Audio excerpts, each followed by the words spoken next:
Hello writers, and welcome back to my channel. Today is the first day of my Building an Anchor series. So today we're going to be talking about branding. So I'm going to touch base on the basics of how to brand an anchor series. So if you haven't watched my video about what an anchor series is, then you'll want to go back. I will link it down below and you can listen to what an anchor series is and how I used that to sell over 500,000 books. But today's video is all about branding that series. There are so many elements and I could probably talk about this forever, but I am just going to talk on the basics of how to brand. So one thing you definitely want to think about is your titles. These do not all have to be like the same words. I discussed this in one of my earlier videos, but sometimes like having a repeating word or number of syllables so that things flow the same way, using song titles, something that connects the titles together so that a reader can easily see that these books belong together. So for example, my Shadow Demons Saga series is Beautiful Demons, Inner Demons, Bitter Demons, Shadow Demons. Then when I switched up and followed a new story arc, I started using the word darkness. So Emerald Darkness, Forgotten Darkness, Beyond the Darkness. The next book is Deceiving Darkness. It's not that difficult to come up with something that ties these books together. It doesn't have to be a repeating word. It can be something that is just similar that ties them together. So like for my Eternal Sorrows series, it's Death's Awakening, Sorrow's Gift, Fate's Surrender.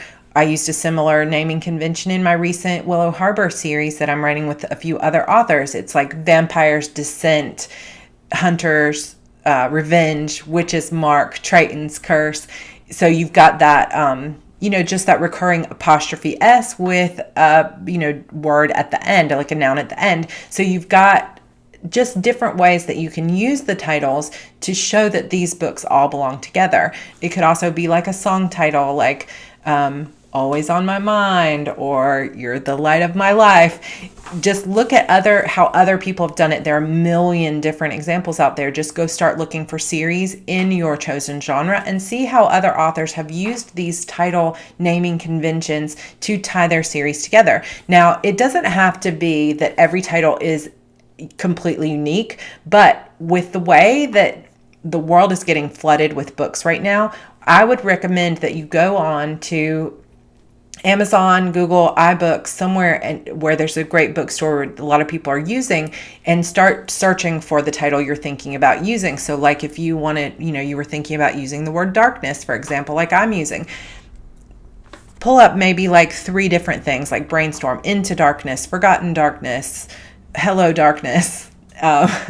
But go in and start searching for those and see how many titles pop up. So probably for something like Into Darkness, there's going to be 20 to 100 titles already like that. Now, when I started that series for my darkness naming convention, I used the word Emerald Darkness because my witches use emeralds and I thought it would be very unique. And if you go on and you search for Emerald Darkness, you're not going to find a lot of books that are titled Emerald Darkness. Now, if you look for Beyond the Darkness, which is my more recent one, you will see that there are lots of books titled Beyond the Darkness. But at this point, I'm in book 9 of my series and I feel like it wasn't as important to use something completely unique. However, if you want to use a naming convention, I recommend doing your research and going in and making sure that there's no one else using exactly the same words that you're using, or that you can come up with enough to last you for many, many books. If you can only come up with 3 things that match and you want to write a 10-book series, you would be much better off going with something different that would be easy for you to come up with 10 or more titles, or however many books you foresee writing in this series, so that you can brand them all the same. Also, branding doesn't just have to go with titles. It also has to do with your cover art. So one thing that I will sort of pop in here that you guys can see is, some examples of some series that have really branded cover art. And I'll start with my own series. So my Shadow Demons Saga, I have been through several iterations of this, and I talked about that in my How I Sold 500,000 Books video. But every time I've optimized that series branding, it has been very clear that these books belong together. My name is very well branded, and actually on all of my paranormal books, my name looks exactly the same. It has the same sort of, I'm using the same font. It's usually placed in a very similar place. It's usually the same arrangement of letters. And so when you look at it, you can see at a glance that this is a Sarra Cannon book. So I have branded my name. I have branded the titles. All of the titles on my cover art for the Shadow Demon Saga use the same font. And this sort of thing is very important because you want for readers to, the second they see that cover, to know that it belongs to you and to your series. So that's why it's important to go ahead and look at what other books are in your genre and make something that fits but is not copying. Because if you're copying another author, they may see it and they may think, oh, that's going to be a Sarra Cannon book, but it's not, and then they might be disappointed. So come up with something that brands things exactly to you, that makes you stand out and makes you unique, but still fits into the branding of that type of genre, something that looks like it belongs where you are putting your books in the store.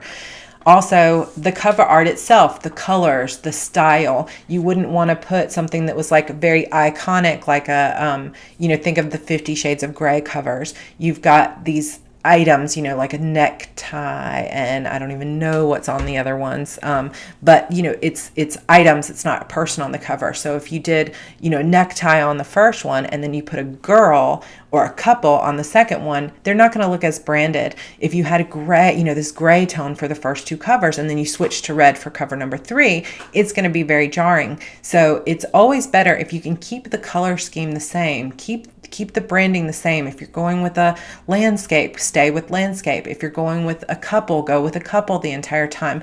Try to keep the covers similar but different. The more they can look like they belong together, the more it's going to trigger that reaction when a reader is looking through stores and they're seeing just these tiny little thumbnails. You want them to recognize it from your branding just right away. You can take your branding a step further and even go into, like I have, I spent some money and had Sarah Hansen from OK Creations create branding for my entire website that I felt really matched the themes that I use in my books of nature, small town, being out in the woods, but also witches, paranormal, young adult. So it looks more, young adult than it does adult. I've got purples and teals, and everything tends to brand well with my actual covers and my series so that it looks like a cohesive whole.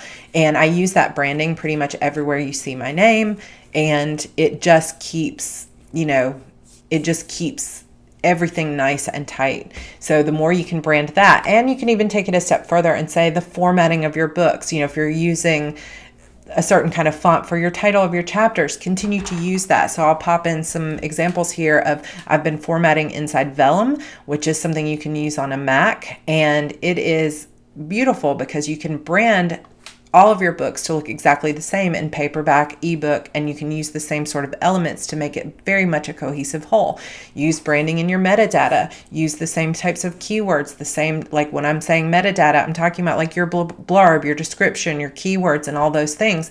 You can brand all of that really tightly so that everything becomes this really neat package where it's easy to see this is paranormal, this is YA, or this is mystery, this is very hard-boiled detective, and this cover looks like it belongs in the store with all the other detective covers. I will, if you guys are interested in seeing it, I will also do a video about how to blend in, how to research your category, and how to know sort of how to fit in with your genre, but how to stand out at the same time, because you want to stand out as unique, but you don't want to stand out as wrong. Like, for example, you wouldn't want to put your own face on the cover of your mystery book. You would want to put it on maybe the cover of your nonfiction autobiography, but it wouldn't fit on your urban fantasy book. So, if you have a really great urban fantasy and you have a kick-ass urban fantasy heroine and there's very little romance, you wouldn't want to put like a big beefy guy with like his muscled chest and stuff.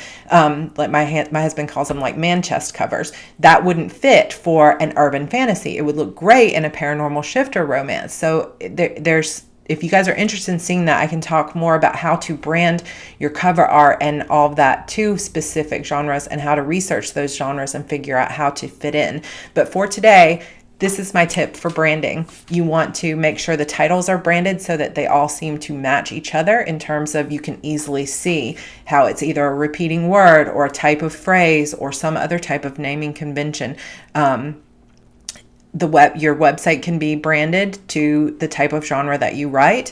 Your cover art should absolutely be branded, because this is one of the most important things that you can see at a glance that these books belong together. And you can even brand across different series. Like I said, all of my paranormal books have my name looks the same on all of those in terms of font, and on my contemporary books my name is slightly different and in a different font, so that at a glance my readers can tell those books are paranormal or they're not paranormal based on how the covers look.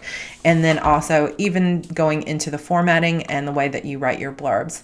So I hope this tip has helped you with branding, and if you have enjoyed it and want to see more videos like this, make sure that you subscribe to my channel and click on that notification bell so that you will be notified the minute a new video goes up. I will be covering more elements of how to build an anchor series in the weeks to come, so I hope you guys stick around. And in the comments, let me know which of these branding tips meant the most to you, and I will talk to you down there in the comments. That's it for now. Bye.